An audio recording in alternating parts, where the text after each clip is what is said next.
No one has more state pride than New Mexicans. The vibrant culture, bold flavors, unique history, and dramatic landscapes under our Zia sun are like no other. And the people of New Mexico are a rare breed. As diverse as we are, together we breathe life and soul into this high desert land, a land that promises adventure. I'm Michael Newman, and as your host, I'll be taking you with me as I seek out the best the Land of Enchantment has to offer. New Mexico, it feels like home to me. It feels so true.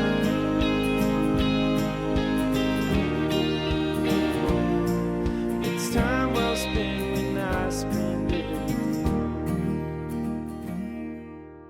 Thanks for watching another episode of New Mexico True Television. I'm your host, Michael Newman. This week, we're traveling the southern half of El Camino Real. From legendary tales in Old Mesilla and Fort Craig to places of refuge like Bosque del Apache, we take in the history and the modern-day pleasures of this trail. When looking at the Camino Real, the perfect launching point is El Camino Real Historic Trail Site, 35 miles south of Socorro of I-25. This museum details the fascinating history of life along the trail in the earliest years. And by years, I mean earliest century of its existence, the 1600s. First things first, El Camino Real de Tierra Adentro, or Camino Real for short, translates to the Royal Road to the Interior Lands, aka the Royal Road. This trail, cutting through our state, is just one of a vast network of roads throughout the Americas to help administer the Spanish Empire. A 1,500-mile stretch of road running from Mexico City to Santa Fe, El Camino Real brought the first colonists to New Mexico beginning in 1598, 22 years before the Mayflower. But in our case, the colonists settling the land we now call home were the Spanish and Mexicans. The trail roughly followed the Rio Grande, and the towns and villages among the Camino Real are some of the oldest settlements in North America. Many people think of the Camino Real as a trade route between Santa Fe and Mexico City. And while the trail did become a lifeline for trade over the centuries, it was established as a route for colonization, specifically for an expedition led by Juan de Oñate as permitted by the King of Spain in 1598. The interfacing of these different cultures is evident in the materials in the museum.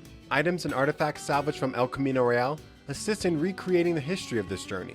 Not to mention, the architecture of this museum and the remote location of the site in the Chihuahuan Desert provide us with perfect panoramic views of the trail through the Jornada del Muerto, or Journey of Death, experienced by thousands of travelers who made their way along this often harsh and rugged route. One of the most significant cultural features of our state, El Camino Real Historic Trail Site deserves a visit. Look for the sculptural beacon off of exit 115 on I-25 to guide you in your journey. Our state's southernmost stop along El Camino Real is Mesilla. Just 5 miles south of Las Cruces on New Mexico 28 South, or Avenida de Mesilla, this historic town continues to allure travelers. Part of the draw to Old Mesilla are the notable restaurants bordering the plaza, one of them being the Double Eagle. And even though you can find the world's largest green chili cheeseburger at Pepper's Cafe inside the Double Eagle, I'm not headed here for the food. Nope, I'm here to get acquainted with some ghosts. You must be Jerry? I'm Jerry. Oh, Jerry, Michael, nice to meet you. Welcome to Mesilla. Thank you. I've heard a lot about the Double Eagle and the history behind it, but I want to hear it from the source. Sure. Well, first of all, do you know how Mesilla got its name? No. Mesilla is a small town in the Mesilla Valley, but it was actually the Anglos that named Mesilla. Huh. It was the first Anglo wagon train that came up to the lip of the valley, and the wagon master called out to the lead scout, "What do you see?" And the scout said, "Mesilla Valley." So that's how it got its name. I like that. That's a good. I don't know if that's factual, but I like it. It's not. Well, so there's some of the ghost stories that you can Right this way. Yeah, let's go to the ghost room where the action really happens. Okay. This building was built in 1848, 1849, right after the Mexican-American War. And there were some Mexican citizens who did not appreciate being conquered, so they moved south of the border, which is at Doña Ana, about 3 miles north of us. Right. People founded Mesilla as a permanent settlement, and it was always a crossroads for north-south, east-west traffic, even from Anasazi Indian times, the first settlers of the area. Wow. There are a lot of petroglyphs in the area that indicate that. This is listed as the oldest house on the plaza. It was built in a huge circle or square around a plaza here, just like the plaza itself. Right. A big house like this, they had a lot of servants, and one of the servants was a teenage girl named Inez. Well, in the family, there was a teenage boy named Armando. Well, teenage boy, teenage girl, same roof. Right. They fell in love. Right, of course. You know, teenagers don't fall in love. They fall in love. With so much gusto. Exactly. Well, Mom finds out about the romance and says, there's no way my son's going to marry a maid. We've got big plans for you. We're going to marry you off to aristocracy down in Chihuahua City, maybe even Mexico City. Wow. And if we have to scrape the bottom of the social scale, we'll go the Americans in Santa Fe, but that's as low as we're going. Wow. So she fires Inez and sends her away. Says they cannot see one another. But do teenage boys listen to their mother? Nope, never. They continue seeing one another on the side, and one day, Mom comes home early unexpectedly and finds Armando and Inez in Armando's bedroom. This room right here. Oh. Then she grabs her sewing shears, a big pair of scissors. She attacks Inez and stabs her to death. Wow. In the struggle, she actually stabbed her own son, and he died in this room 3 days later. Wow. Of course, the important thing for us is that he died, because now we've got not one, but two ghosts. Oh. If you're going to have ghosts, these are the ones to have. They don't do things that are mean or malevolent. They just do things that are more like teenage pranks. Because they were teenagers. They were teenagers. Wow. They move things around, lights go on and off. Their biggest trick is calling your name. You'll be in this room and you'll hear someone call your name. You go outside to the next room. No one's there. You hear your name being called from the next room. So they chase you around the restaurant calling your name. It seems like there's multiple accounts of the same kind of experience. Oh, yes. Wow. Yeah. That's interesting. Wow. So I wasn't a believer before I got here, but I'm pretty much of a believer now. Wow. Hold on. I think I hear. Oh, no. I thought I heard someone call my name. Could yeah, be. I don't know. And now, here's another New Mexico true treasure. Just 40 miles north of Las Cruces in the heart of the Mesilla Valley is Hatch, New Mexico. Hatch is hailed as the chili capital of the world, and as far back as anyone can remember, this village's name has been synonymous with our state's most prized commodity, our chili. Whether you prefer red or green chili, they are coming from the same pepper, all of which start green and then become red as they ripen. Hatch chili also refers to many different peppers grown in this region.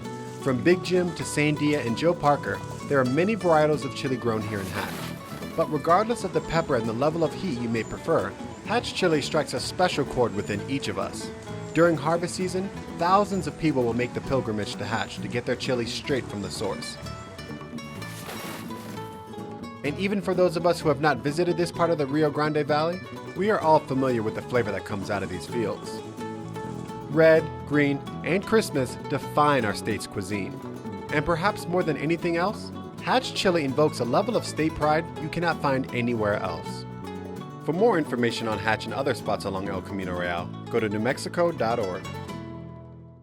Right downtown in the historic Hot Springs district of Truth or Consequences is the A&B Drive-In, an old school classic that delivers fresh food fast. Hello, how are you? Good, how are you? Good. Is this your mama? Yes. How are you? Barbara, nice to meet Michael, you. nice to meet you. So who actually started this place and how did it get its name? A&B was started by Efren and Bernice Flores, my parents. A&B was named after my brother Anthony and myself, Barbara. Family owned and operated business. Why do you think they started this place initially? My mother loves cooking. It has always been her dream and her wish to cook for everyone. All this food is made with lots of love. Also very unique too because the drive-in aspect, you don't see that anymore. You know, you can pull up, park your car, and sit and have a meal. So what should someone get here when they come? Mexican food, enchiladas, tacos, tostadas, burritos, you name it, we make it. Yeah. You won't be disappointed, I promise. All right. That's what I like to hear. You know, when I come to TRC, you got to come to A&B. And service with a smile.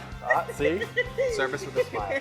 The A&B Drive-In stays open later and longer than most places in town, so it's a sure bet when you're getting your cravings for a green chili cheeseburger or their top-notch New Mexican fare. Stay tuned for New Mexico's own winged migration. Find steals and deals for your next New Mexico vacation at newmexico.org. And now from the pages of New Mexico Magazine. Just south of Socorro and under 2 hours from Albuquerque is the Bosque del Apache National Wildlife Refuge. Throughout the year, this habitat makes an incredible destination for wildlife enthusiasts. Countless species of birds migrate here throughout the spring, summer, and fall. But the refuge is best known for the thousands of sandhill cranes and geese that winter here every year. This wetland stretches along the Rio Grande amidst cottonwoods and willow trees, providing a critical stopover for these birds, with the greatest numbers being from early November to mid-February. I've been anxiously awaiting my chance to make it down here to see these migratory birds during their seasonal rendezvous at Bosque del Apache, and now I am finally here. And upon arriving, it's no wonder why the birds migrate here. From the interstate, you cannot conceive that a place like this even exists. It is truly a haven, an oasis in every sense of the word. For birds on a long journey, it certainly makes the ideal extended pit stop. For us humans, the magic and peacefulness of this place envelops you. For the optimal experience, I was advised to get here before dawn, when you can find the birds still easing their way into the day, waiting for the first rays of sunlight to break over the surrounding mountains. There's no better way to start off the day than a beautiful sunrise and all these gorgeous birds cooing as they wake up in the morning. And they're taking off. As soon as the sun makes its appearance, you will see and hear the wings of thousands of birds begin to take flight, heading northwards to feast in the fields along the river. Their movement seems sudden, but with such mass quantities of birds, their departure moves in a continuum, giving you plenty of time to gaze and wonder. The panoramic beauty of this refuge welcomes us just as it does these migratory birds. The habitat of the Bosque in this exquisite early morning light has its own color palette, one that is sure to implant itself in your memory. And as beautiful as our sunrises are, all of us can testify to the magnificence of a New Mexico sunset.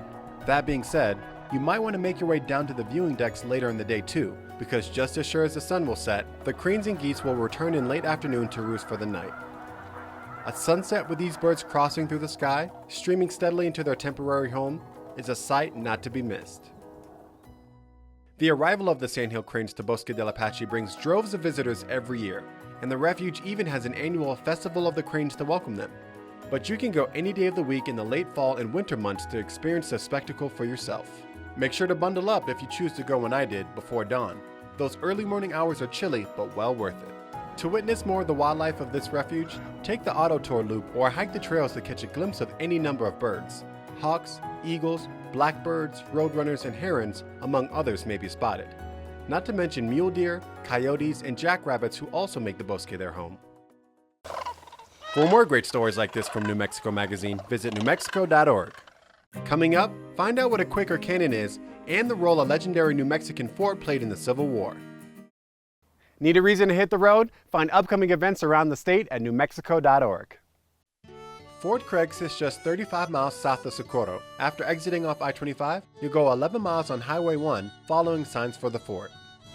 By today's standards, Fort Craig may feel a bit off the beaten path, but in its day, it was situated along the most trafficked route in this land, El Camino Real. Established in 1854, Fort Craig was one of the 8 forts placed along the Rio Grande and the historic El Camino Real to help stave off Indian raids and to aid the Union in the Civil War. It was one of the biggest and most important forts in the West, and ultimately played host to the largest Civil War battle in the Southwest. I'm meeting with local archaeologist Sarah Stebbins to get a better glimpse into the history of these ruins. There would have been 2 companies of enlisted men, 80 men total, with officers, sergeants, non-coms, and a commanding officer, and this was his residence. What's left of it? Yes, alas, what's left of it. What role did this play in the bigger scheme of the Civil War? December of 1861, the word came up from the South that the Confederates were coming over from Texas and planned to come up the Rio Grande to take Santa Fe, the territorial capital, and also move toward the gold fields of Colorado. So, Kit Carson and his New Mexico volunteers were brought down to Fort Craig. They weren't immediately told to stand and fight. They probably were handed shovels and were told to build these earthworks so that when the Confederates came up from the south, they would have faced this earthwork with cannons on top of it, some of which, of course, were not cannon at all. They were logs painted to look like cannon. They're called Quaker cannon because obviously... You're not going to hurt anybody with that. Absolutely. But they managed to keep the Confederates at enough of a distance so they did not realize the fort did not have that much artillery.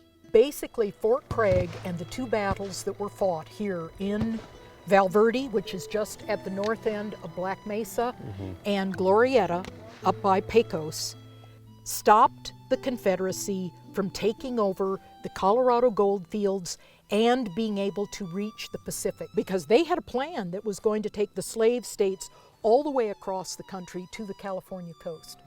Fort Craig and those two battles stopped them, which is important That's pretty enough. significant. That's fairly significant. If they had won in New Mexico, it would have changed the entire history of the United States, because the South we would be Southerners. Right. And it was not ever planned, because the fort was originally built to protect the trade and the traffic on the El Camino Real. Okay. And so what role did the El Camino Real play, pre any conflict? Was this a vibrant place where people came? Oh, absolutely, because the Camino Real comes right up to the back gate of the fort, where there was the quartermaster, the blacksmith, the carpenter, so any supplies or fix-its you needed could be gotten here, so then you could proceed up the river to Socorro, Albuquerque, Santa Fe, Taos. Oh, so it's like the El Camino roadblock kind of thing. Everybody stops in one place. And Everybody stops here. Fort Craig is also famous because the Buffalo Soldiers were here. They were greatly respected by the Native Americans that they were facing. I believe it was the Kiowas who gave them the name the Buffalo Soldiers. But after the Civil War, it was one of the jobs that a ex-slave could get. right. Is come out here, fight the Indians on the frontier, get paid, although not very well, but you could get paid and you had a real job. Right, and I think that started here as well. This is one of the places that it started. The 9th and 10th Cavalry were here. They did a good job. Right. They really did. Yeah. But thank you so much for sharing the history with us and all the little tidbits that you might not know if you just walked through here and just looked at the buildings. Thank you for coming down to Fort Craig. Civil War reenactments and living history events bring these dramatic historical events to life. Call the BLM Socorro office for more info on upcoming events. Fort Craig sits off Highway 1, an incredibly scenic and rolling highway that parallels El Camino Real on the stretch between Elephant Butte and Socorro. My advice is take the quieter and slower highway versus the interstate to get a better sense of the remoteness and beauty of these locations. Any good road trip demands a good place to refuel, on food that is. Up next, a timeless restaurant that fits the bill.